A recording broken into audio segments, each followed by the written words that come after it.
So hey everybody, thanks for joining us today. It's a summer pruning day here at Sunnyside. We get to get out and do some work in the sunshine. I'm Trevor Cameron, our general manager here at Sunnyside. Say hi to Nicole. She's running the show in the background. Good morning, everyone. Thanks for joining us. It's a beautiful day here in the Pacific Northwest. We got sunshine. I'm even hearing 85 degrees here on Monday and Tuesday. That's pretty cooking for up here. So it's a great weekend to get out and work. I know it's Father's Day, but come on, fathers, get out there and prune. I will be too. So there you go. So we'll try to cover a whole bunch of stuff. This is a hard class to cram into 45 minutes, so we'll leave some time for lots of questions. At the end, I'm going to go fast and furious. I've got a few slides at the very end. I'll show you some diagrams, so don't freak out if you don't see everything as I'm trying to prune in front of the camera here.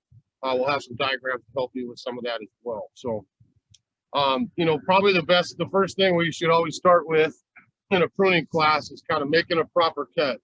I borrowed a bunch of twigs from my garden last night to bring in today, so we'll have some assorted plants to show. This is a twig dogwood. So anybody's got twig dogwood, it doesn't matter if you don't. It's the same principle is going to apply to just about all plants. But here is a long branch that I pulled out of my twig dogwood.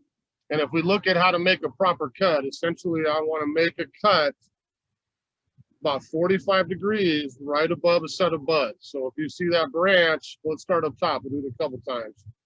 I don't want to leave a stub. If you look where I cut that, you can hardly tell I've even pruned it. By taking that leader out, now I'm going to have a bushier, fuller plant. I have essentially headed this back. I'm not going to go out and do that and leave a big stub that's just going to die back. And I'm not going to prune super close to a bud that I want to grow, or it's not going to grow. I want to leave that ½ an inch or so of tissue, preferably at a 45-degree angle, if you can see that. So now I've got a proper pruning cut that will take off and be healthy. Now you can see the dogwood has got opposite buds. I've got pairs of buds. So when I head this back, it's going to branch out too and get bushier. Other plants will have opposite buds on either side of the stem.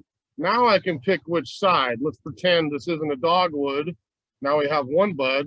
If I prune right there with that same proper cut, now my branch is going to go in that direction. So if this is twisted, this is the center of my plant, I'm not going to want to cut to that bud because then my branch is going to go right through the middle.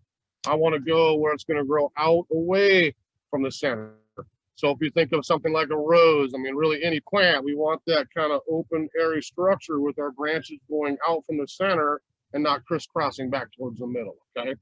So there's your basic pruning cut. If we're going to take the time to do it right, we cut those down above the buds there at 45 degrees, just above, a little bit above the tissue there, and then we've got a healthy heel and we've got a healthy plant going forwards, okay? If we look at the difference of buds, I kind of showed you a couple things on that stem. But if you kind of look in your handout, hopefully everybody's got a copy of the handout. You can go back and use that for reference. If we look at the different types of buds on plants, that essentially is what it is. I mean, we're looking at dormant or latent buds, old wood down the middle, lateral buds that I can create bushiness with, or an apical bud or terminal bud. That's giving me length on a branch or on a tree. That's what's getting me towards the sunshine. So I'm going straight up with a apical bud. So if we kind of look at our plants, we can decipher which one of those we're working on and then attack the pruning in the proper way, okay?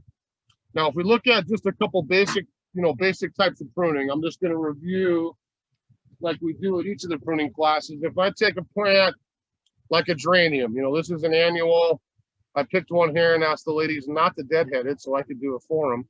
But if I look at that geranium, I've got a perfectly healthy plant, but why did I buy this? I want to pinch this back so I have a great compact geranium for the season that's got maximum flower. So I can get my pruning shears and cut these, or I can reach in there and simply pinch those dead blossoms out, deadheading it. That is getting the energy into the new buds and I continue to flower. So try to do a little bit of pinching here in the summer months when we talk about annuals, a lot of the perennials that repeat flower. If we can do a little bit of pinching back, I'm going to have a much nicer, bushier, fuller plant that's going to maximize my bloom. If we look, I got geranium flowers everywhere.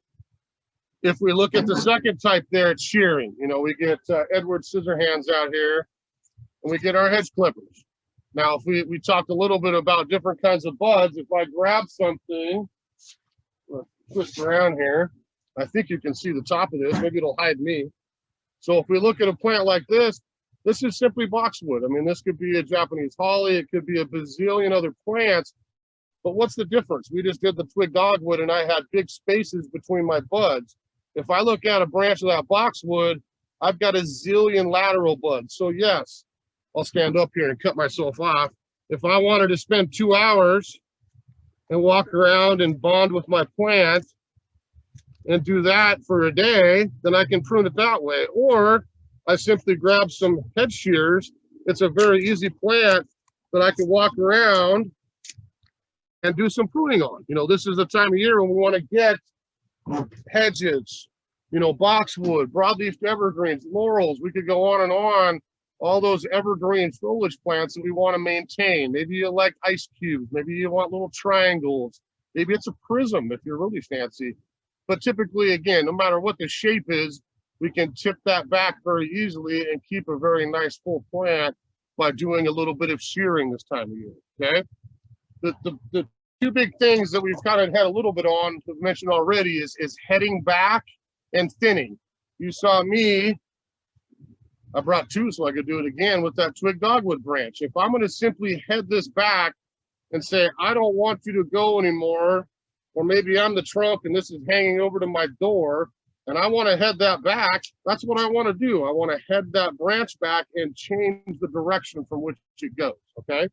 If I grab a branch like this, I have to apologize to my Japanese maple because I borrowed this morning, but he was one I didn't need. So if I look at a nice Japanese maple branch, so we were working on the Japanese maple. Again, we were kind of talking about heading back and thinning. So if we looked at that branch, again, thinning it out, I'm taking limbs all the way back to the trunk. I'm not cutting off and leaving stubs, you know, little branchlets. I want a nice clean cut all the way back to the wood, and then I can open this up. If I'm going to head it back, let me grab my other branch here because we'll get a fresh one. You know, again, if I pretend like I'm trunk, here's a branch off my prize umage. Look at the lime green seeds on that. That's a great maple. But if I'm going to thin it out, let's start by doing a major thin. If you can see on the bottom there, I could take this entire lower level off and look at the difference. Now I've got an easy open branch structure, and if again too much, I could get in here and take limbs out if I wanted to thin and open up that structure. If I'm going to head it back, the difference is I want to change the direction. Maybe this branch is going in a place I don't want. If I take that back to there, I've changed the direction from this way. Now we're going to follow that branch pattern that way. So hopefully you can see a little bit by looking at a branch there, just the main difference of thinning and heading back. These are the same principles that we would follow in the winter months. And certainly in the summer, I can head back and change the direction of something if I wish, but I'm focusing a lot on thinning. Our trees have all leafed out. They're thick and full of foliage. I want to look into the center and say, do I have too many branches crowding my specimen? I can get in there really easily and thin some branches out to open up that whole plant, okay? So there's your basic kinds of pruning. At the end, I'll show you, a few tools that I tend to use and that we have here available at Sunnyside. Somebody inevitably asked what's in my garage, so I try to beat everybody to the punch, and I bring my bucket and I'll show you what I use. Always a really good quality pair of hand pruners. These are old Felcos. I do this for my job at home, at the Arboretum, here at work, so I spent $100 and I have a pair of good Felcos. They'll last me a lifetime if I don't leave them in the yard to waste bin. If you want something a little more reasonable, we carry a full line of Zenport tools, which is kind of a Felco knockoff. They look the same, but it's a great quality pruner for a homeowner to me in that $40 to $50 range, where I've got a really nice, easy to use bypass pruner like that. So good set of hand pruners. You can see my holster back here if I was on the back side. I use a lot of folding saws. So I have two main ones I bring. I would call this my little pocket saw. I can open this up and really get into small spaces in a big deciduous plant or an evergreen and make some very accurate surgical cuts, and without having to get in there and leave stubs again. I can get right up on the trunk and carefully saw things out with the small little pocket saw. A little bit bigger, same thing, just a little bit longer folding saw. That's a great little tool by Zenport as well. Loppers.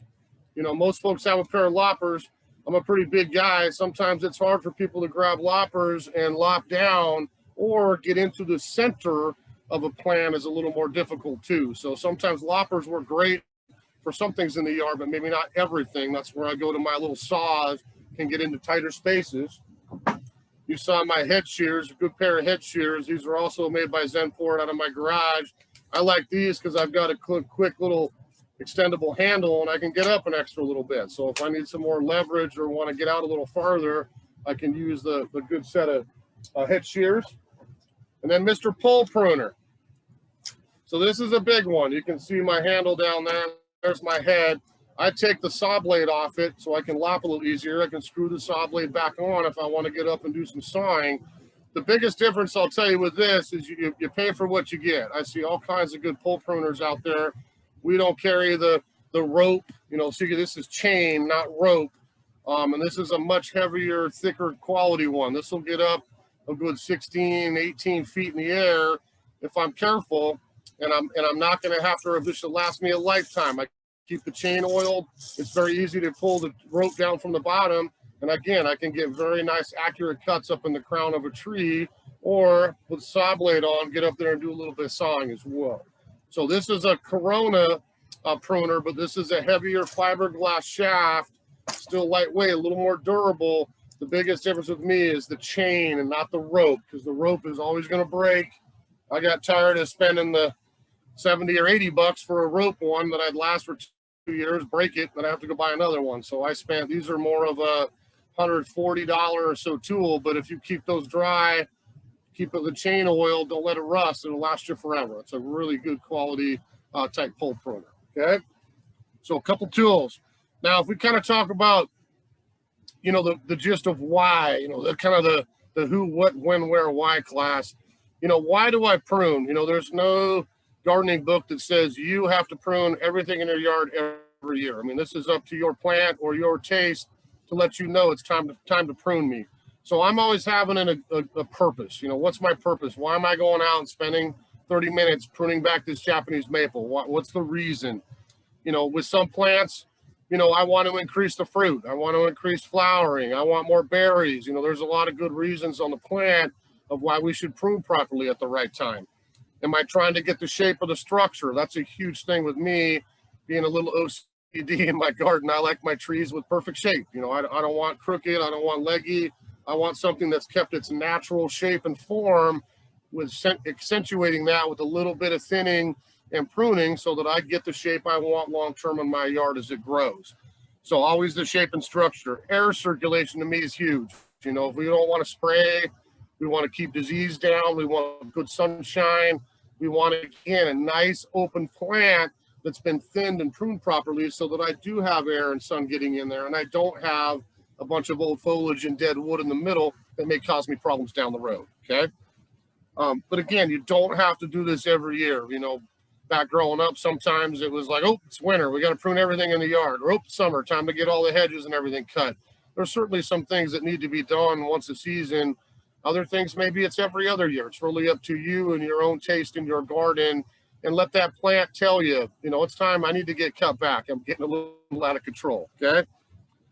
If we try to talk about a couple rules, you know, every rule is meant to be broken, I guess, at some point. But if we get you a couple of general pruning rules that I would try to live by, you know, number one, knowing the plants in your landscape. We talked a little bit about buds, you know, when to prune this. You know, we can answer a lot of that in the questions, but essentially you need to know if your plant blooms on new wood or old wood. Okay, so if I'm a little plant like Spirea, we'll do here in a minute, that's a plant that I could do whatever I want to, prune it back in the winter, it's always going to bloom. There's other plants like rhododendron as a common example up here.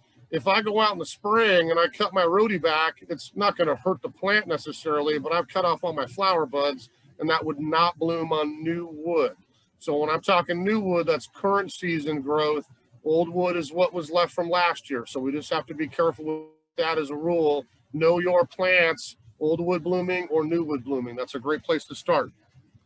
The second one with me is kind of watching diseases and foliage issues. If you had a problem already this year, or maybe you did last year in the summer with a particular plant, you know, keep that in the gardening memory, write that in a little book or something so that the next year we can correct that problem. Why did we get so much mildew on the rose? Because it was too crowded. I didn't spray, on and on and on. If we do some pruning to open that up, get better sun, maybe it's plants that are encroaching around it, that will help fix my problem and I won't have to spray quite as much. So knowing your yard, kind of watching diseases, watching different structure issues, and probably anticipating, okay, if I do this now in early summer, I don't have to worry about it again until next year, kind of thing.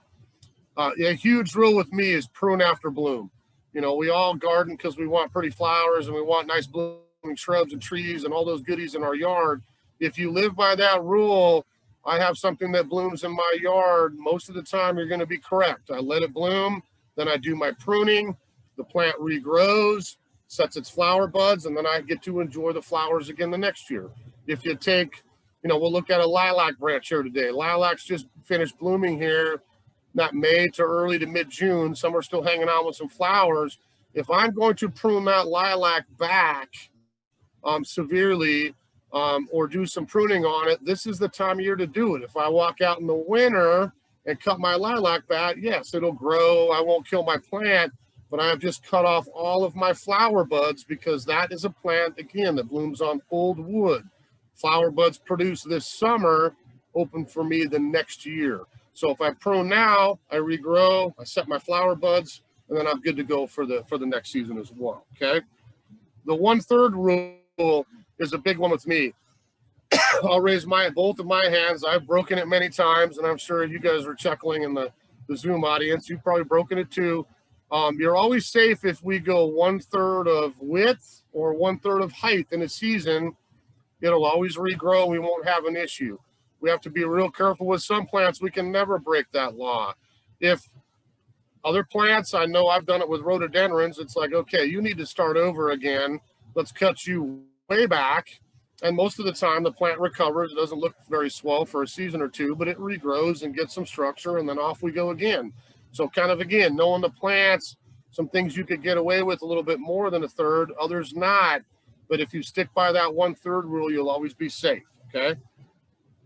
You know, and the gist of all the classes I teach here, I would hope we try to teach you the right plant in the right place is the key. You know, if you've got to walk out to the front door every year and cut a tree back to the stump because it was planted too close to the house and it's not the right plant in the right place, you know, this is going to never end. So if you come and, you know, talk to our staff here, we have some great knowledgeable folks to get the right plant in the right place. Maybe we don't have as much pruning and maintenance and things down the road as well. So kind of keep those in mind as you're kind of going through and making some choices here on, frankly, what to get pruned here over the summer months, okay?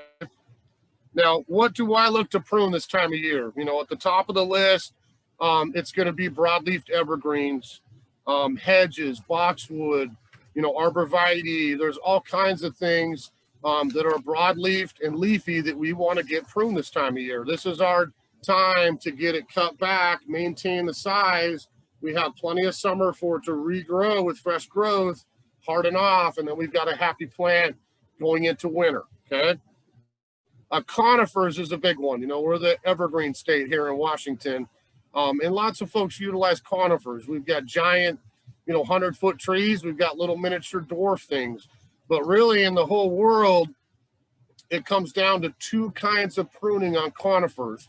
I brought one of each because I want to kind of show you as an example. So what we have first is what I would call random branch conifers. You remember we looked at boxwood earlier. If I pop a plant like yew up, this is a golden Japanese yew, very pretty plant. But if I look at that plant, yes, it's a conifer, it's needles, but just like the boxwood, I have so many lateral buds and choices of where to prune. Yes, I could take my hand pruners. I'll be honest, I have this plant in my yard, a nice big old one, And I don't head shear it, to be honest, but this is one that you could, because I have so many buds that I can, wherever I cut, I don't have to spend so much time looking for a bud. I can prune this, square it, box it, do whatever you want to it, and it's going to reflush and look very nice. If I want to, what I do to control the size, but I like that natural shape, is I can pull down in here in the stems and just do a little bit of pruning here and there to keep the size a little maintained without having that super dense look. It's really up to you. But random branch conifers, very easy. I want to do this in that late spring, early midsummer time frame. So again, if I cut this back, I've got time for new needles to grow up, harden off before we get to winter. If I walk out and do this in late August, September, October, I'm taking a big chance. A, it's not going to probably have enough summer to regrow and look nice for the coming winter, but I may also have some stem damage. So keep that in mind. This is the time of year we want to do the conifers. Random branch things, yews, hemlocks, junipers, cypress. You know, the list goes on and on of things that I can get away with pruning a little bit, okay? Now, if we look at the other type of conifer, you know, think of your Christmas tree. We have what I would call whorl conifers. So that's W-H-O-R-L, pines, firs, sequoia. You know, there's a lot of things we can look at. If I look at a little pine plant here, this is a Japanese black pine. What's the difference between that and the yew? I've got a central trunk that grows straight up, and I have whorls or rings of branches. If you think about, again, your Christmas tree, and you look at the structure of that, I've always got an apical stem, something straight up, and then I've got round whorls of branches, a gap, another branch, a gap, and so you get that really nice stately evergreen look. There's lots of cool plants that grow as whorl conifers, but to me, these are ones we have to be a little bit more careful of. We talked about right plant in the right place so that I can prune it. If I look at a pine like this and I buy, you know, this is a dwarf one, it won't get as big, but let's just pretend this is a giant Japanese black pine that would get 30 feet tall. I'm going to have a really tough time keeping this at 4 feet by 4 feet as an example. I need to let it grow. Let's pick a different kind. If I'm going to slow it down or prune something like a pine, here's my new growth. You know, we talked about old wood, new wood, all the different kinds of buds. This pine has no problem if I wanted to come in here and snip these candles in half, snip them all the way off. I could really slow this down. I could sculpture it. I can do all kinds of fun things with pine, but I can slow it down. I can't do that forever. So if I walk away, let's say we go home and plant this, you walk away for 5 years, it's this wide and it's 8 feet tall, and you want to get back to, whoa, I want my little guy back. It's not possible. I can't take an evergreen and prune it to bare wood. I have to stay out where I have this year's growth or last year's growth. I still have needles on. I could cut right down into there and it would rebud and fill back in, but I can't go back to cut to narrow wood. So if you're going to ask us about conifers, you walk out there in your yard considering the pruning and you look at it, and I've got bare branches and then I've got all the beautiful growth on the tips. I can't cut back into that point. I either take the limb all the way off and limb the tree up, or I can stay out there where I still have needles. Typically on evergreens, you've got 3 years. This year's growth, last year's growth, and the year before. Once the needles have dropped or old wood, I'm stuck. I can't go back and fix that, okay? The random branch things, again, would follow about the same principles. You can't cut to bare wood on a juniper or cypress. The same thing applies. But again, I've got so many buds out there versus the one on something like pine that I can shear it back maybe a little bit easier and keep them very tight. If you think about, almost everybody up here has the living green arborvitae fence. You know, very skinny, grows upright. I could go along and shear the sides. I can cut the top of that. I can keep that very tidy as a hedge without sacrificing the plant, okay? So there's a couple of conifers. I talked about maples. You know, I've already done a few in my yard here the last few weeks. But if we look at thinning of trees, you know, this could be anything, Japanese maple, shade trees. If I'm out there in the summertime and I look up, I've got too much shade underneath it, I'm not getting air through it, whatever the case is, I can grab my pole pruner or a ladder and climb up there, and I can take some little pieces out of the structure and open that up by thinning. That to me is the #1 thing that I would look to do in the summer, is a lot of thinning. You went in the winter, you've corrected structural issues. When there's no leaves, you can see it all. That's been fixed. In the summertime, after we flushed out all those leaves, let's go back and make sure that I don't need to thin it so that I've got a happy, healthy plant, okay?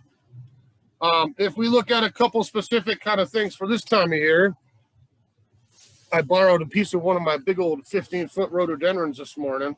So if I look at a typical rhodie branch, because someone's inevitably going to ask about pruning rhodies, this is a really late bloomer I love that I inherited. Mine always blooms in June. It's just finishing flowering now. So it's a perfect candidate to come in, because a lot of folks are like, well, what do I do for pruning rhododendrons? You know, nothing changes. If we look at rhodie, you're not going to be able to see here, but if I look at the old wood here, I have latent or old buds randomly on rhodie. You're going to see little green knobs sticking out of that bark. To me, that's the insurance policy. If something broke, windstorm, or I maybe accidentally pruned it back too hard, that would be where I'd hopefully recover. I wouldn't recommend counting on that all the time, but that's kind of the last resort. If I look at the rhodie structure, again, I can look at what grew last year, the year before, and I can follow that pattern through there. If I want to prune this, you know, A, you're going to ask me, should I deadhead it? Certainly I could go out and pinch the sticky flower trusses off if you like. I do most of mine because I'm OCD. But if I want to prune this, save yourself some time and cut down below where that flower was, and I could lop those off. I've deadheaded it. I've stayed out where I've still got leaves. I'm not cutting into bare wood. And yes, you can tell I pruned that, but I just pruned one flower stem. This is going to break bud here, and I'll probably have 3 that come up in a triangle that'll set 3 flower buds for next year, and I'll have, again, a much fuller, bushier plant. I can still thin it. You know, if I want it more open, I can take a branch out here and there. All the same principles work, but if I'm going to prune a rhododendron, if you've been listening, prune after bloom. So we would do our rhododendron pruning in the spring to early summer so that I have time for regrowth, set my flower bud. It sits there all winter, and then come next year, I've got flowering again. So it's not, you know, you can prune this in the spring if you wanted. You're going to sacrifice your bloom. It's not the end of the world, but I want to make sure with evergreens, we all know we want to do it after bloom ideally, and we want to do it here by midsummer so that I have enough time left for that to reproduce new growth, a flower bud, and then harden off so that I'm happy for next winter, okay? Throw some food down on it when you prune. You're going to have a much happier rhododendron here come summertime, okay? If we look at another one, Azalea, I brought one in here. So here's a little baby azalea in a gallon. Now, a lot of folks like azaleas. I do too. I've got quite a few around different colors in my yard. You know, a classic Northwest spring blooming shrub. But if I look at an azalea and I don't prune it, if you look in the structure of that, what am I going to end up with? Woody foliage. And I don't have a problem with that. If you like the natural, the kind of woodland look, there's certainly nothing wrong with the taller, little bit leggier azalea. Maybe you want the height. In my yard, I prefer the nice, thick, low ones like you see in some pictures here and there. So I maximize my flower and I keep the height down. So I did mine, you know, a month or 2 ago. You can still do it. This is just a simple Hino Crimson. If I take my head shears, this is where all my flowering was right here, not at the top. This is already new growth. I could shear this off and round it off or keep it down, whatever your taste is. And I'm going to maximize my growth, keep a nice dense plant. And then again, I cut one stem. You know, here's one stem. If I cut that off, I fork into 3 or 5, which means 3 or 5 times the flowering the next year. So if you drive around, maybe you drove by my house and saw the Hinos that you couldn't see the leaves on because there's so many red flowers on them. That's the trick, is we prune after bloom. We do that here late spring, early summer. We lightly clip these back. You stand back and say, what have I done? I see little pieces of wood here and there. A month later, you've got all new growth. You put some food on it. We've got a very happy plant that'll maximize my flower for the next year, okay? So azalea is another real common one. If we talk real quick about spring blooming trees, now this could be cherries and plums, magnolias, you know, even dogwoods are just about finishing right now up in our neck of the woods. You know, anything again that blooms on the old wood, like those trees that I've enjoyed the flowers on, if I'm going to prune that tree and head it back to control the size, this is the time of year I want to do that. If I go in the winter and I cut back my flowering cherry, I'm not going to kill it, I'm not going to ruin it, but I've cut off all that one-year-old wood that's going to give me the flowering that next spring. So if you can attack, you know, a lot of those old springwood blooming trees, the dogwoods, the magnolias, the crabapple, all the things I mentioned, you know, this is the time of year to do that so I don't skip flowering. I've got a much more attractive tree crown, and then I've got a happy plant come the next spring. I can always go in the winter, fix a structural issue. I don't like that one limb. Maybe it grew out heavier on one side. I can fix all that in the winter very easily without cutting the whole thing back. But if I'm truly going to cut or head back my tree to control the size, you want to do that this time of year here as we get into the late spring, early summer, okay? If we look at a couple of, to me, kind of classic plants most folks have, lavender. You know, everybody loves lavender. It smells good. So if I've got a lavender plant like that, here's a fresh one for sale. I'm getting ready to bloom here. I'm going to have really nice color and fragrance this summer. If I prune that lavender back, I want to allow those flowers to bloom their potential. They'll dry. I could take my clippers. I'm not going to cut this one off because it's perfect, but I can cut this back below the bloom and keep my lavender dense, low, and maximize the reblooming on it. If I let these dry and go to seed, I'm not going to have as many of those bloom cycles through the year.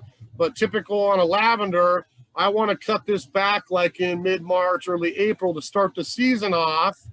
Then I want to let it bloom. There's a cycle. Let's keep it clipped. Maybe I get another one. Sometimes with lavender, you might get 3 blooming cycles on particular varieties of lavender during the year. If I let this grow, what's going to happen? And I never prune it, I'm going to end up with wood, wood, wood, and a little frosting of foliage on top, and then there's my flower. If that's your thing, that's fine. We have no problem with that either. The plant's not going to care. But if you want those low, you know, we've got our Swim Lavender Festival up here on the peninsula.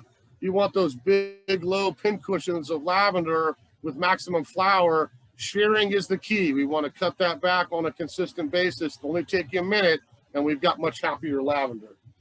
I don't have any left, but it's exactly the same thing with heather.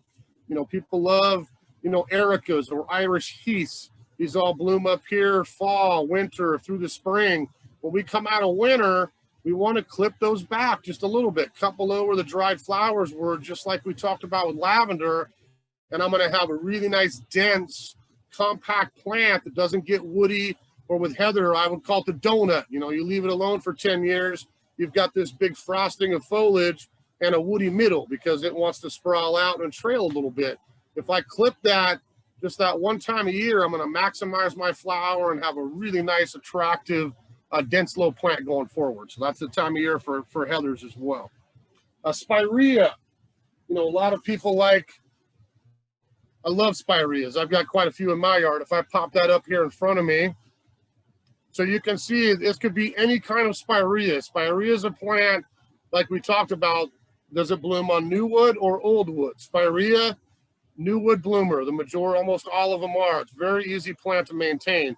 So I've let this grow up in spring. I've gotten colorful leaves. I've just about finished with my bloom. You're going to laugh when I do this, but now that I'm about done blooming, I've got a little pink left in my flower, but they're turning brown. So versus this going to seed and shutting down for the summer and not blooming anymore, if I take 2 minutes this time of year and I go along with my hedge clipper or my pruners, if you want to spend a little time and do it that way, you know, but if I literally just go and round that off real quick, I've gotten rid of some tired looking foliage. I just essentially deadheaded it.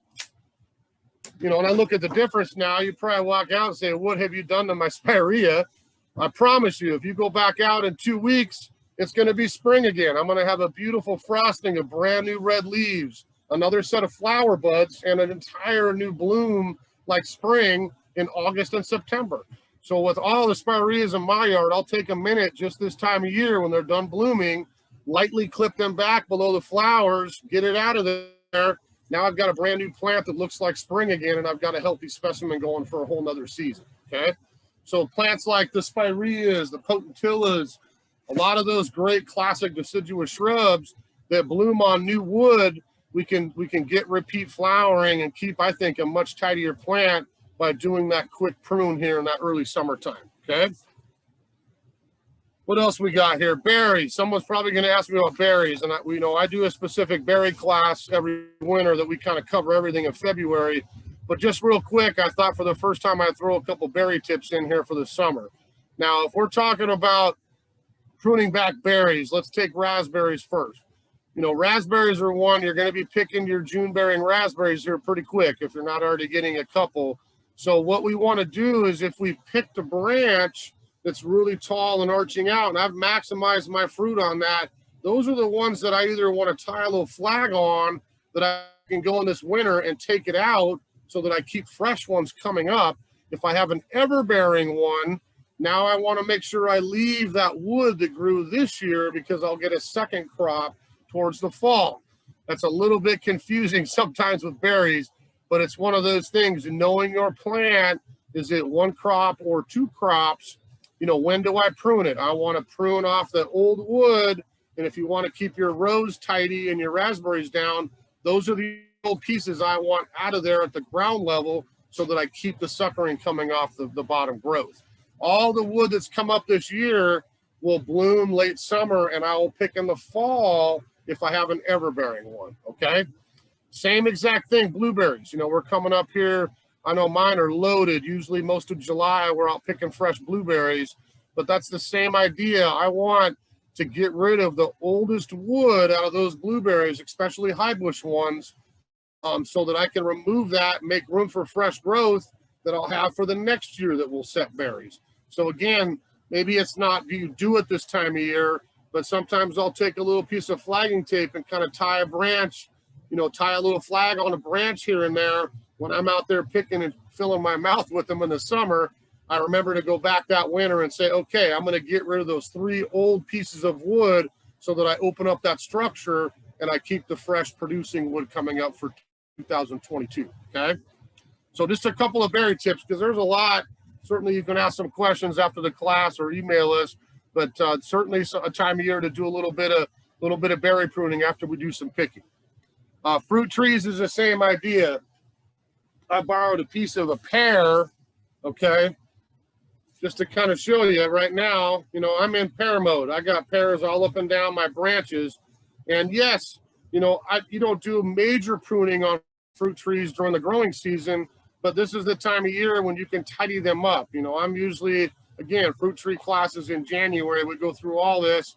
We'll talk about specific pruning on all the fruit trees, but just a quick tip for the summer, an apple or a pear is going to do what? If you have them, you're smiling because they're going to get huge, long shoots that come off those branches and grow for the sky.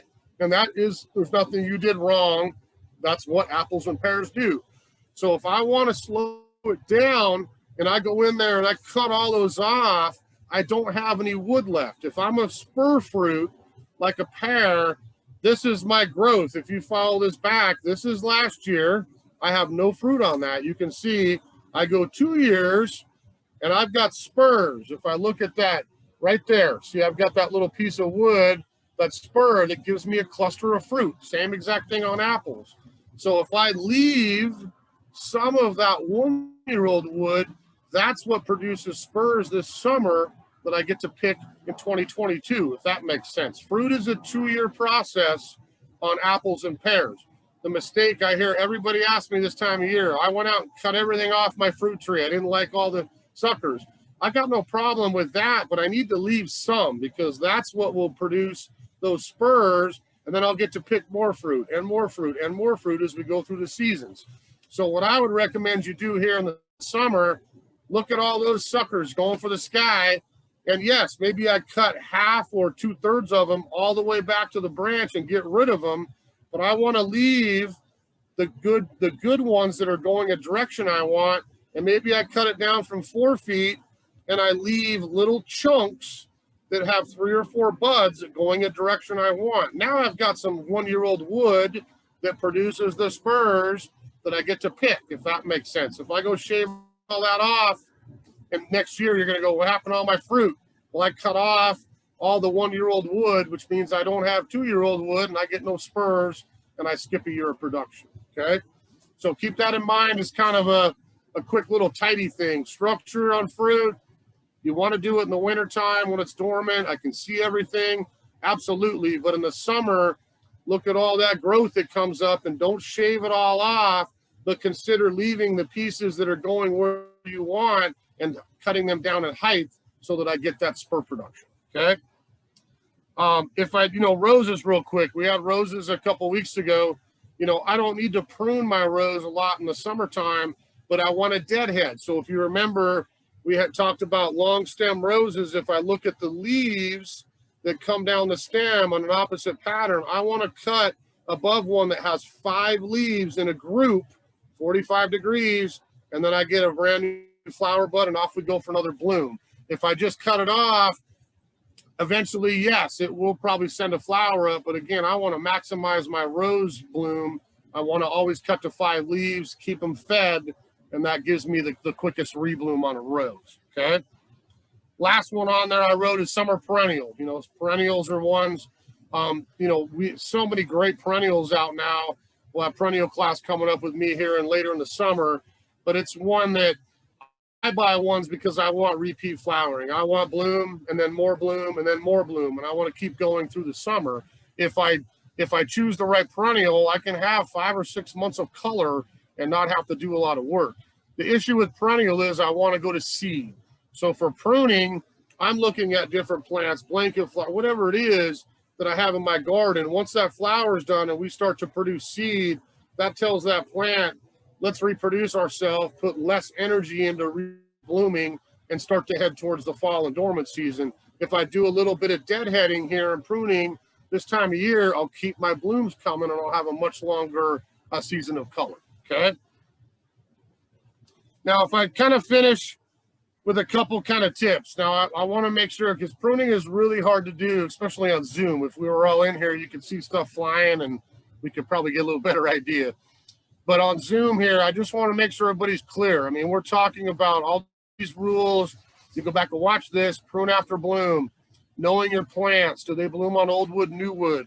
All these things we've talked about. You really have to think about the weather. And that's why pruning sometimes here, a lot of my neighbors, a lot of people I know go out and do a lot of pruning in the fall. We don't want to do pruning that time of year. That's the one time of year we want to avoid. I want to prune now. I would say you got up till about early August. I still have enough summer left and fall before we get frost that plant can recover, harden off its leaves, set a flower bud, whatever it is. And then I've got a happy plant in 2022. If I walk out in September and cut back my boxwood, do all my shearing, maybe it's not the end of the world. Maybe you get away with it. If we get a cold winter, especially if it comes early, you're going to have damage on that plant because we didn't have enough time for it to regrow and harden off the leaves. I'm going to have to go back and do it again in spring. I would rather have you get this done now, enjoy the rest of your summer when it's beautiful up here, and then we can revisit this again in spring. After frost, we can go out and do exactly the same thing, but try to get these summer pruning projects done here, the June, July neighborhood, so that we don't have to worry about the next winter, okay? And again, never pruning evergreens. That's the biggest thing. You could walk out and cut a broken branch, a diseased branch, anything like that, any time of the year. We'd have no issue with that at all. But if we're going to cut something back, be really careful with the evergreens here. Late summer, fall, winter. We've got spring, we've got summer, midsummer. That's your time frame right now to get all that stuff done, okay? So I think I showed you all the plants. Let me get everything. Oh, I brought a lilac in from my house too, because I think a lot of folks have lilacs. Lilacs is, again, an example of something that bloomed in spring or is just finishing right now. Most of mine bloom in May, and I have leaves I've got on my thing. I can see where that flower was on the small branch I borrowed this morning. So yes, I mean, if you're OCD, I at minimum can go in there and I can certainly deadhead it. You know, I don't want the flower in there, but all this growth, you can see shoots that have already come up here this year. This is where I'm going to get my flower bud that I can enjoy next year. So if I'm going to prune something like a lilac, yes, I can thin it out. I can head it back. You can do all the things we've talked about, but I want to do it right now. You know, we're done blooming. It's perfect timing so that I have enough summer for it to regrow, set that flower bud, and then I can use it again next year. So usually if I have a branch like that, you know, maybe I've got a couple little pieces like that one that didn't leaf out quite as well. I can see one more up here. So maybe I'll thin out, you know, some of that dead wood to start with. You know, maybe I've got this branch that's kind of hanging over. You know, I can thin that back and tighten up the shape a little bit. You know, again, we can follow all those same principles to set the structure, you know, depending on the lilac you have. You know, that would be the same kind of discussion again with magnolias, so many other plants that we've got to enjoy the flowers of here in the spring months. Now's the time of year we want to prune after bloom to get them ready to go for 2022. Okay. Wow, I've got a mess in here. I wish you could see the floor. So lastly, you know, again, I appreciate everybody joining us today. We always have a nice discount for the folks that come to the class. If you come down starting today through next Friday, all the pruning supplies in the store are all 20% off. That's a great deal. Come down and get a new pair of Zencore pruners. You know, one of the fancy saws I showed you. The one thing I hadn't shown you yet is our magical sharpener. I love this guy. I'll just show you real quick. I keep one of these at home. We use them here at work all the time. This is like a little $15 tool. It's got a cap even. I can keep oil in it if I want to brush some oil and keep my pruners lubricated. But it's got a great tip blade on it. And if I have a pruner like this, I can simply pull it out and do a quick sharpening job of my blade, get right back to work. I don't have to pull out a file, a grinder, you know, do any of that. And this does pretty much everything. My wife stole the first pair during the kitchen for knives and cleavers and things. Now I have one in the garage that I can use for my shears, my loppers, pruners, all those things. Saws, you know, we want to take to a store to have sharpened. You're going to have a tough time getting a folding saw, you know, back to pristine sharp. But typically the blades on those last for years. For me, I usually use that saw till it's dull. It takes a number of years. And let's go get a new one. You know, you can get a good quality saw for not much money. Then we have a brand new blade that lasts for another set of years. So keep in mind that sharpener is a great little one that we've got plenty of down here at the store as well. Okay, so discount 20% on all your pruning supplies.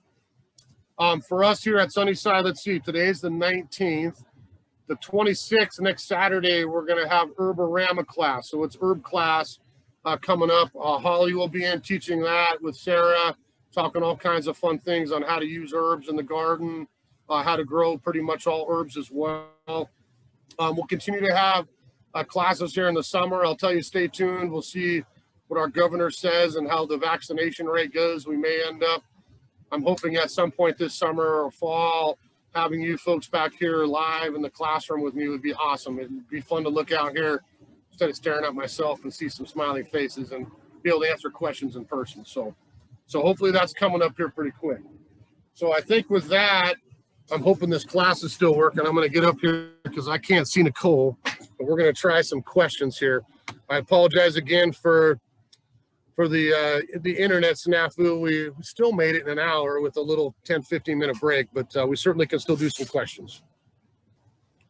Yeah, we have lots of questions today. So I figured. Yeah, we've been trying our best to get through them. We appreciate, like Trevor said, everybody, you know, hanging on. I'm going to throw a quick poll up here, a few quick questions before we have people start dropping off. We appreciate your patience. A lot of you are hanging out waiting for us to come back. We really appreciate it.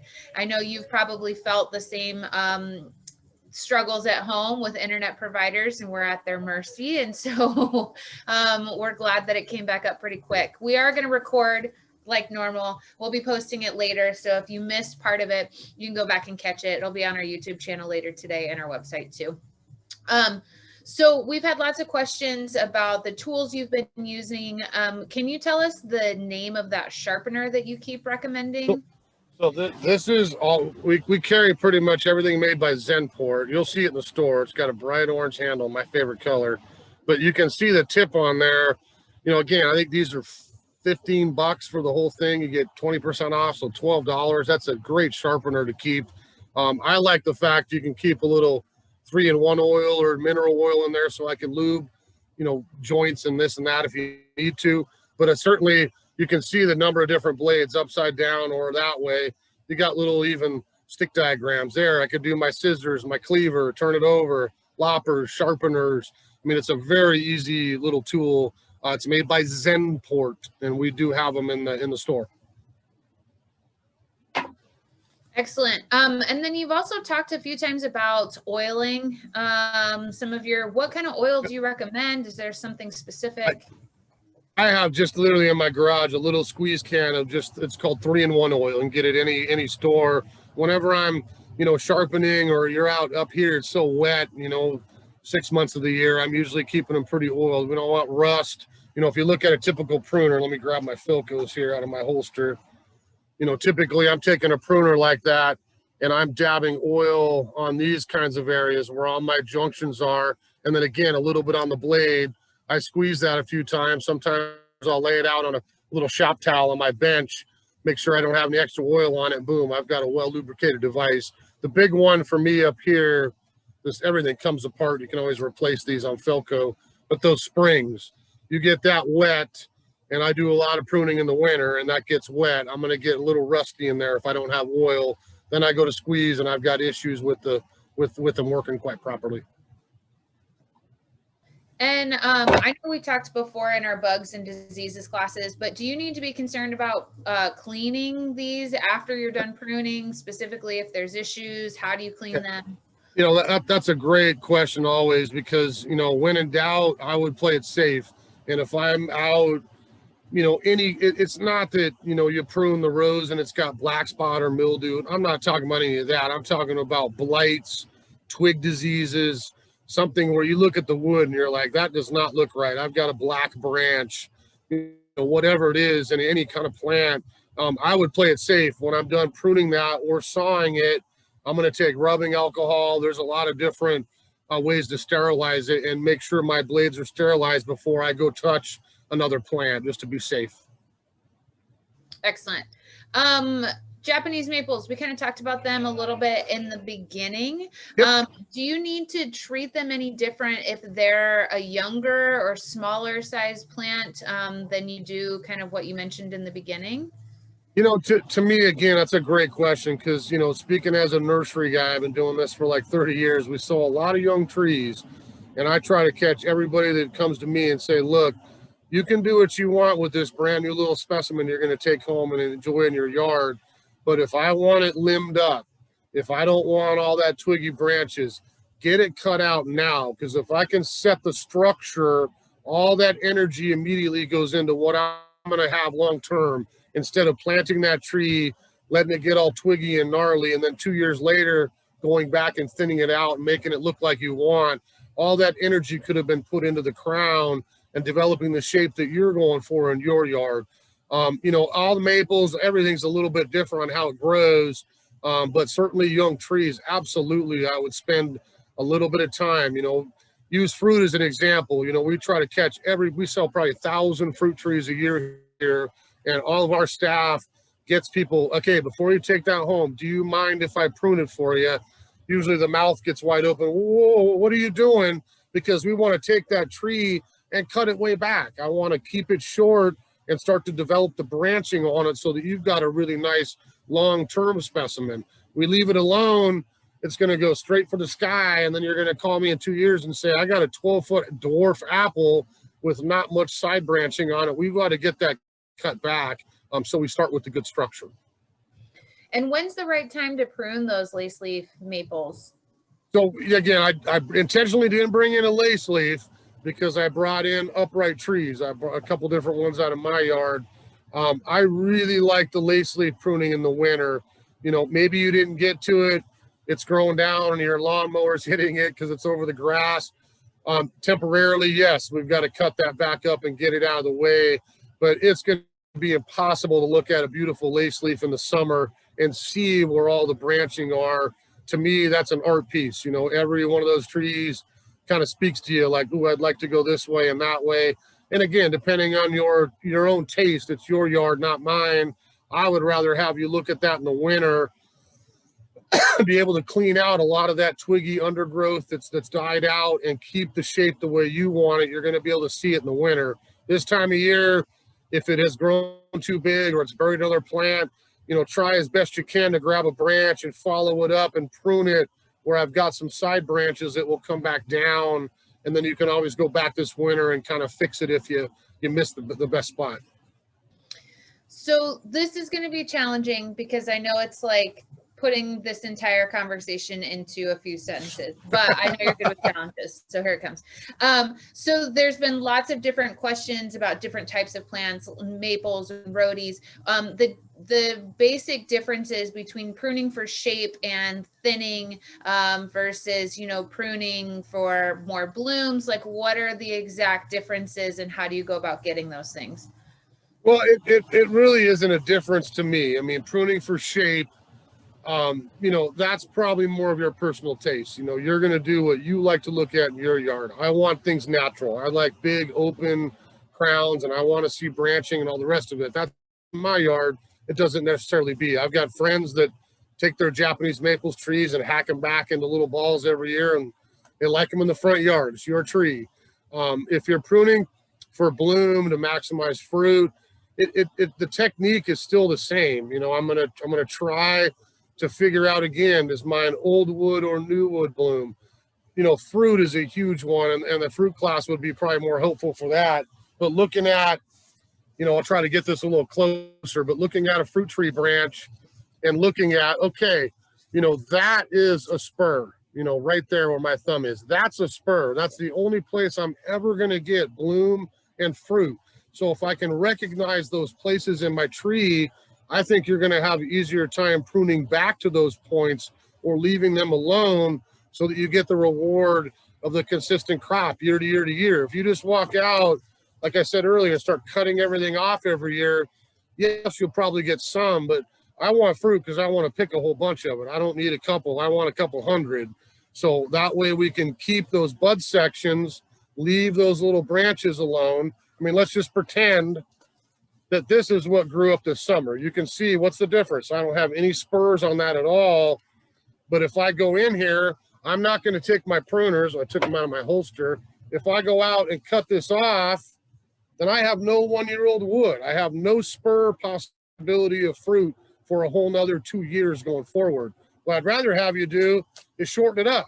You know, leave those bud sections. Now I've got plenty of area to get more fruit, but I've also controlled my size year to year to year, not let it get so big, okay? That's a hard question to answer, but hopefully in 8 different ways, we got kind of a little explanation.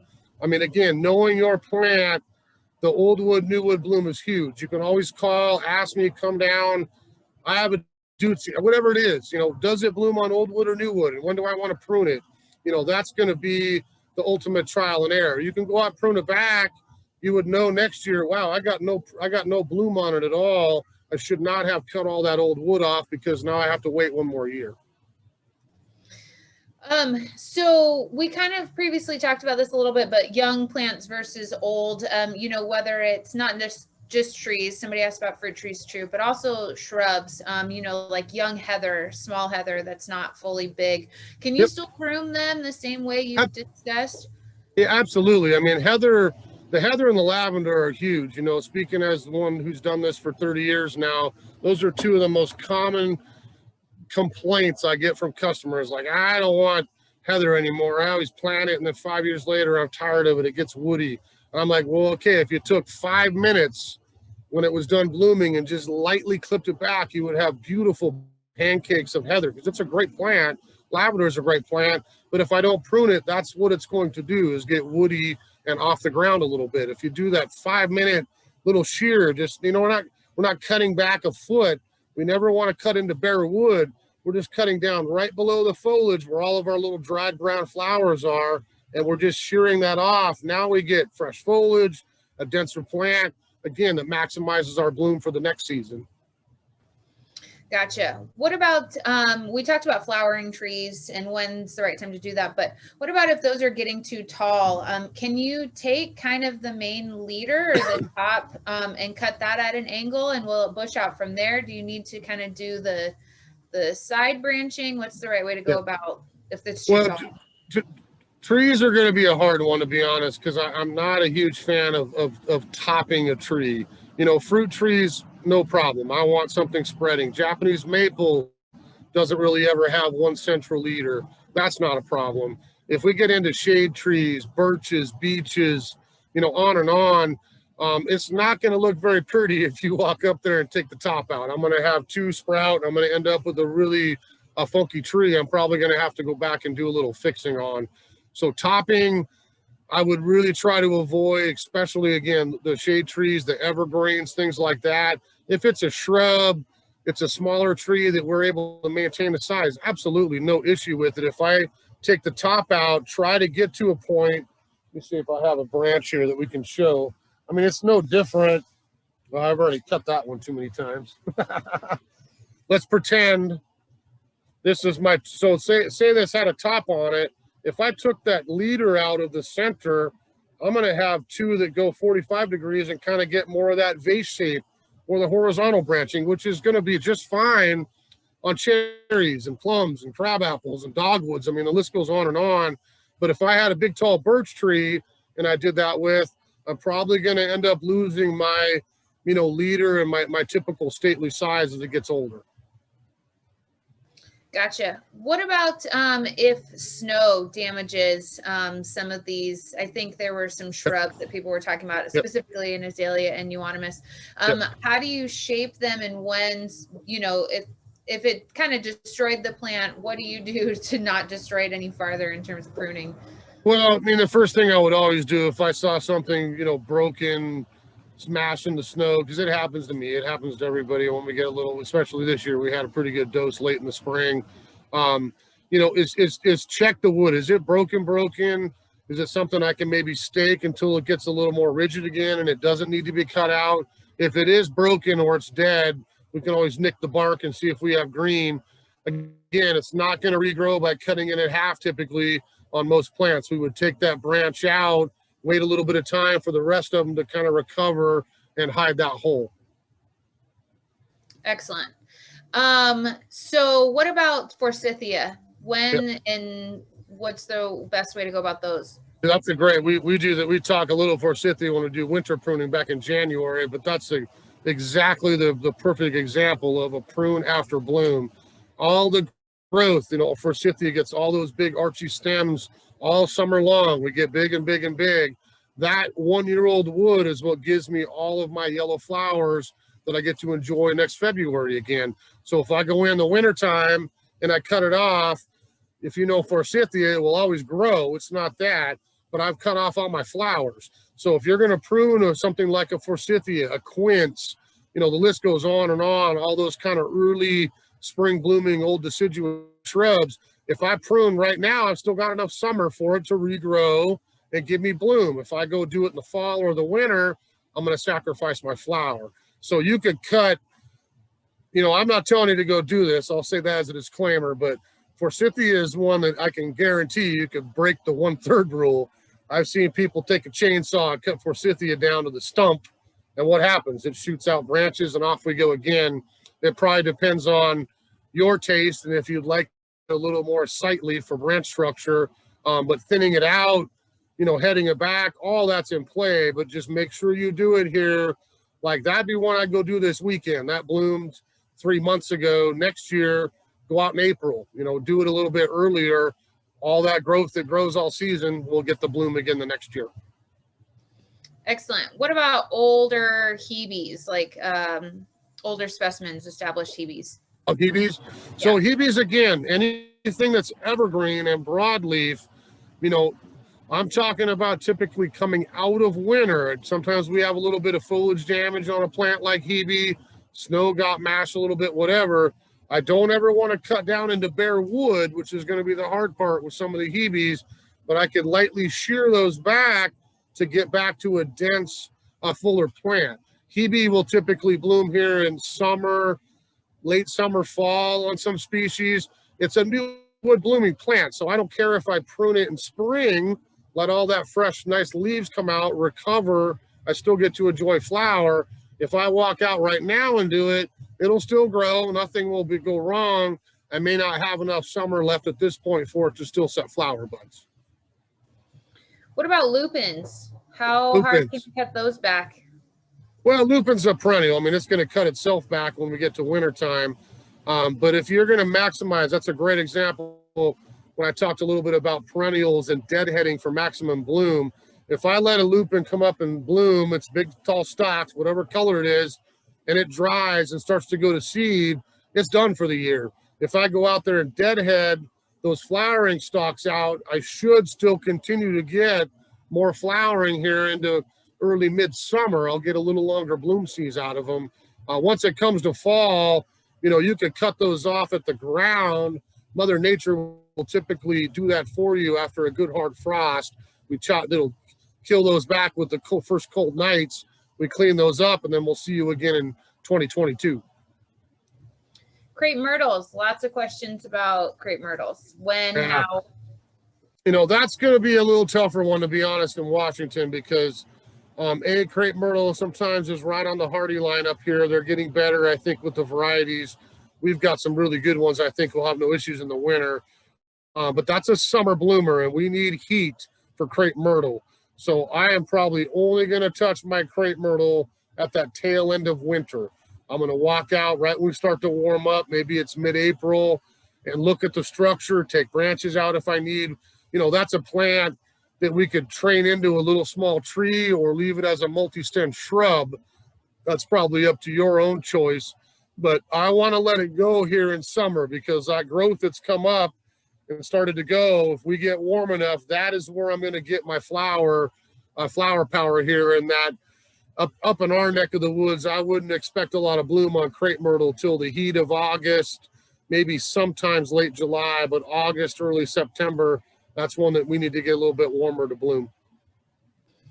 Pieris, specifically the ones, you know, their new growth is beautifully colored. Yep. So how do you go about pruning those, and when? Well, same thing. You know, Pieris is just like our Rhody Azalea. We bloom in spring. If we're going to prune it, you know, if we go back, rewind a couple months, you could have all those little flowers when they go dry. We could cut those stems back below the flower, get rid of it. All the new colored leaves come up and everybody's happy. If you haven't done it yet, we can still prune back Pieris down, not to bare wood unless you want to take a chance, but we stay up in, you know, that area where we still got some leaves. You'll get that same pink, red, purple, whatever colored foliage you have. That's still what's going to come out here. We still have enough summer to set our flower bud, because you should walk out in the fall and see all those little cascading clusters of your flower buds that open up the next spring. Excellent. Excellent. What about peonies? We didn't really talk about those. Yeah. Well, peonies, again, you know, let's take it in two. You know, most people grow herbaceous, you know, cottage English garden peonies. I've got nice growth. I mean, one of mine, they're probably up 3.5 feet this year in full bloom right now. I deadhead them, yes. You know, those go to the yard waste, bring some flowers in to smell in the house, but it's going to turn pretty color in the fall and melt to the ground. That's one that Mother Nature, again, will take to the ground, and you just pick it up in the fall. I'll see you again next spring. If you have a woody peony, you know, Ito peony, a tree peony, one that actually will get some old wood on it, again, it's probably up to what you want. I have Ito in my yard, and I don't want it big, so I still cut the wood back typically at the end of winter, not this time of year, to keep the size down a little bit. You can see all the bright red eyes on the wood, very noticeable where you're going to have growth. And I can thin out wood. I can cut it back a little bit if I desire. I want mine a little lower and bushier, so that's what I do. If you wanted it up a little bigger, don't cut quite as much wood out in that early springtime frame. Somebody asked about if you can prune euphorbias right now. Yeah, I mean, again, Euphorbia is one. It's evergreen. It's an evergreen perennial, typically blooming winter, early mid-spring. You probably have the seed heads on there that are drying and colorful right now. Yes, cut it back. Don't cut it back into bare if you can. Try to stay up where you've got some foliage, and I could keep the height down and keep a little bit lower, bushier type Euphorbia. Citrus trees. There's been a lot of questions about those. I know they're challenging for us here up in the Northwest, but when would you prune those, and do you treat those like, you would a fruit tree, for instance? Well, yes and no. I mean, I will start, we don't grow citrus up here. So if you're in our neck of the woods, that's a house plant in the winter, deck plant in the summer. You're playing that game. If you're down south or somewhere else that grows citrus, you need to ask your nursery folks what you need to do in your area. For us up here, citrus always blooms in that fall winter time frame. Production is coming out of winter, which is why we don't have much luck growing citrus year round.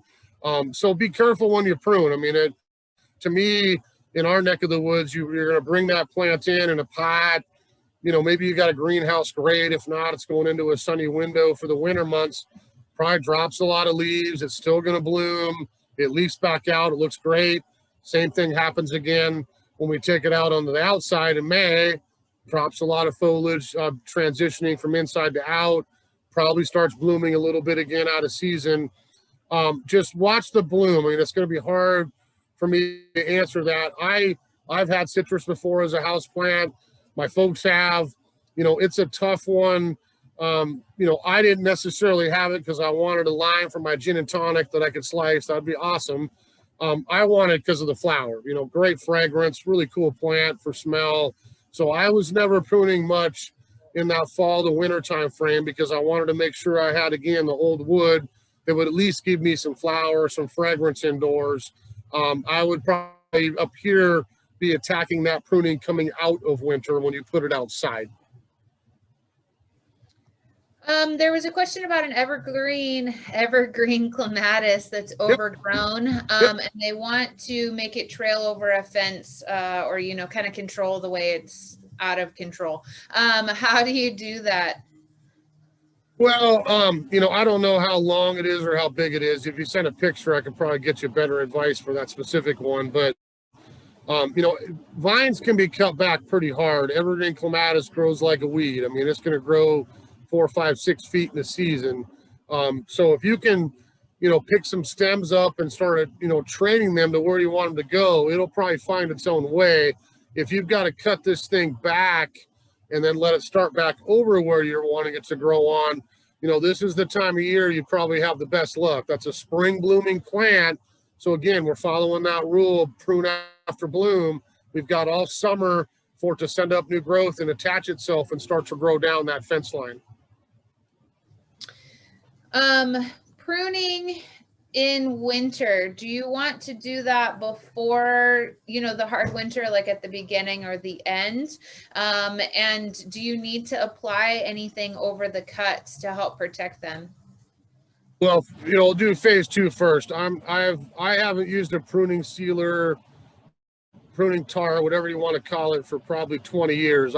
We don't sell it. I don't think there's any need to use it ever, except maybe on old fruit trees where I have rotten wood and I physically have a hole that I need to fill in so water and bugs don't get in there. So if I'm cutting, limb off an evergreen, a maple, whatever it is, I would rather have you let that bleed some water and heal itself with its natural enzymes versus sealing it up perhaps with something bad in. Okay, so let's start with that as the sealer. The winter time, for us in our neck of the woods is a tough one because we have not had much of winters of late. This year we got cold late in the season. My worry is, which I brought up a couple times, maybe the weather cycle in 2021 goes where we get an Arctic blast in November, December. That's a little tougher on plants, especially evergreen. So that's why I'm always avoiding that late summer, fall pruning. Let things harden off.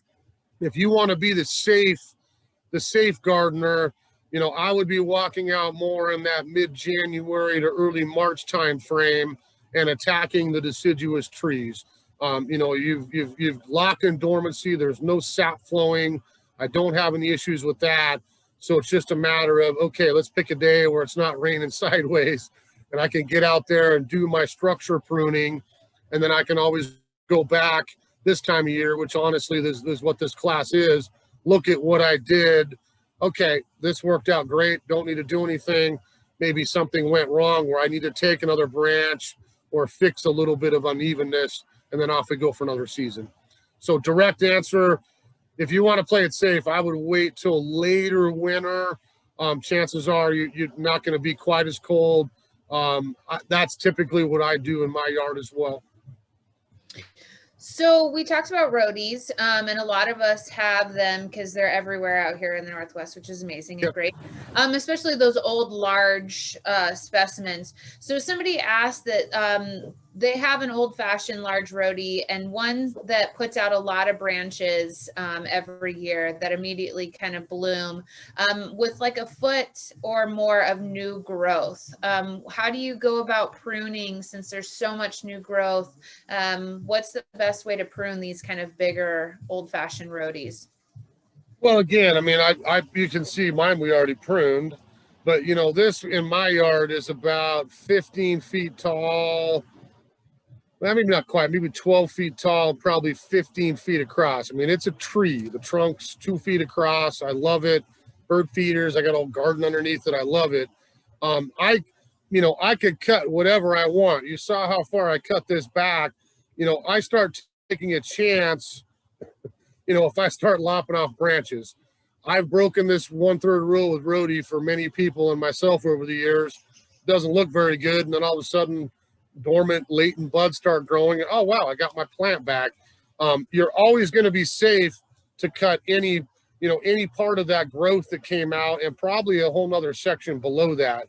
If it was me, it sounds like yours, you've got an old rapid grower that's putting on 1.5 feet a year. You know, when it's done blooming, you can see, well, I had a bloom right there. I would go below that point, and maybe I have foliage here. Maybe you have a little more here, and I would cut down in that neighborhood. Now, instead of one tall, leggy 1.5 feet piece of growth, I'm going to fork into 3 and have 3 shorter ones, which means 3 times the flower in 2022 and probably a little bit more compact plant. You know, roadie is again, we do a specific roadie class, but it's a little harder because there's over 5,000 hybrids. And again, 30 years running nurseries, a lot of people come down to a place like Sunnyside in the spring. I love that flower. I'll take it. Didn't ask, is it sun? Is it shade? How big does it get? Is it going to bury the garage? You know, there's some big plants and there's some very small ones as well. There's a huge variation. So picking the right one, I got a feeling maybe yours, maybe one that belongs in a little bit more sun, and maybe it's getting too much shade now. So that's why it's stretching out so far every year, kind of reaching for daylight. Gotcha. Switching gears. Somebody asked, when is the best time to prune the stalks of bulbs? That's a great one, actually. I didn't think of that for the pruning class. Give that person the gold star, Nicole. No, I'm just kidding. Pruning bulbs back. You know, we talk about this when we do the bulb class twice a year, but this is the hard time of year because, again, I'm an OCD guy at my house, and what do I have? Species tulip stalks sitting all over the place, daffodils, this, that, allium. You have to leave the foliage alone until it goes dormant on its own. So I don't have a problem if you want to walk out. A lot of times I'll walk along and just snip the daffodil or the tulip heads off or pull the bloom stalk out, put it in the yard waste, and I'm cool with that. But I can't cut that plant off at the ground level. I have to leave those green leaves because they're still storing energy into the bulb so that I get maximum bloom again in the next season, if that makes sense. So like for me, crocus, long gone. I've already cleaned them up. They went brown, they're done. Hyacinth, same thing. Daffodil, tulip, allium, iris, a bunch of other things I have, not quite yet. They're getting close, and I'll clean them up as they go yellow-brown and cut them off, but probably not quite yet. Good to know. Interesting. We talked a little bit about fruit trees. Do figs fall in that general discussion about fruit trees, or do they have different rules to them? Well, fig's going to be a little bit different, to be honest with you. You know, a lot of times fig up here, yes, you need to have some old wood. You can't cut it too far back, but it also kind of produces on new wood as well. Most of the time, if we have a good fig in a nice sunny place, even reflected heat off a south-facing house, there's all kinds of great spots. I might get 2 crops of figs a season. So I'd be real careful on how far I cut back a fig in the summer. Look really close on the stem and you'll see the little figs on there, and I'd be careful not to cut all of it out. Again, a branch here, thinning it out, no issue to set your structure. But if you're talking about heading that plant back, that to me would be a coming out of winter thing. After frost, I walk out there sometime probably in April, do a little bit of heading back. Now I can regrow with some fresh foliage, still have time to set some figs on the new wood and have a crop that season. Gotcha. What about Hellebores? How and when do those happen? Yeah, the last one of mine just got done last weekend, I'll tell you, because I got a lot of Hellebores in my yard. It's a great perennial. That's an evergreen perennial. So if you want my system, what I do, I have it because I like the evergreen foliage all season. I get to Christmas every year. They call that the Christmas rose or the Lenten rose. It's always in the brain for Christmas, early January. I walk out to all of mine and I cut every single leaf off. I don't want all the old foliage. I want it gone. A lot of times there's bugs hiding out underneath there, so they got some sugar for the winter, but I want to clip all that old foliage off. Now I've exposed the crown and I can see all the fresh flowers come up, full bloom, brand new leaves come up and replace it, and I've got a brand new plant for 2021. I just went through mine. If you have Hellebores, you know what I mean. The flowers are beautiful. I think the seeds are as well. You got all kinds of cool colors. They age. You got those little hanging seed heads that come on where the flowers were. I don't want seeds dropping because I don't want volunteers in my yard. So I just, the last couple weeks, have went through all my different clumps, reached down in there and just clipped out the stalks that had the blooms on them. They go to the yard waste and I've got a happy plant. I'm not touching it again until next January again. Cool. I think we're on our last question here. What about wisteria? When and how? Whoa, how? When is an easy. How is a tough one because wisteria is a big plant. You know, always again after bloom. This is the time of year. If I'm going to cut it back, it's done blooming. I could probably get away with a heavier prune here. In winter, at some point, I want to get rid of probably everything that's not thicker than a pencil. So wisteria, I don't need all that spindly, viney growth. I need the wood. And if I leave chunks of that old wood, that's where all my flowers drop the next season. So if you've got an old one that blooms real heavy, you know, again, I don't know that you need to run out and do it in the summer. I'd look at that more of as a winter project. Look at your structure. You can cut out all the thin, wispy growth. If you're going to cut it back, maybe it's covered the arbor, you want to get it back a little bit. None of that. You will never hurt a wisteria. I will tell you that by pruning. I just be careful to leave those old budwood sections. We do the same thing to the 2 we have here on our property here in the winter so that I have maximum flower again come the next season. Excellent. All right. I think we've covered a lot today. I appreciate everybody hanging on a little bit longer with the little snafu we had earlier. And there's just a lot of information to cover, a lot of questions. So we really appreciate you hanging on with us. As always, catch the recording if there was something that went too fast, if you didn't take notes or just need a refresher, whatever it is. We'll post that later today, YouTube and our website. And then send us an email. I know there's a lot of you that had kind of some specific questions that I said, you know, send us some pictures, some details. Trevor will be here the rest of the day. He can help answer all of those and tell you kind of what's going on specifically for you. So we appreciate you joining us. We'll see you next weekend, next Saturday at 10 our time, Pacific Standard Time. We're doing herbs with the ladies. So we hope you'll join us then. Thanks so much. And let me just say this. I apologize again for the interruption. because we missed 15 minutes, I didn't want to go so long. I did not show the 10 or so slides on purpose that I had on a little PowerPoint. So I'm going to sit with Nicole here for a minute. We'll figure out a way to post those 10 or 12 slides as a PDF on the website next to this class. So if you want to go back and look at some stick diagrams, I've got some branches with different buds labeled, maybe some more technical stuff that may help you as you're looking at your plant. What am I looking at? We'll figure out a way to get that up on there pretty quick too, okay? So thanks for joining us today. Get out there and flirt with some dirt.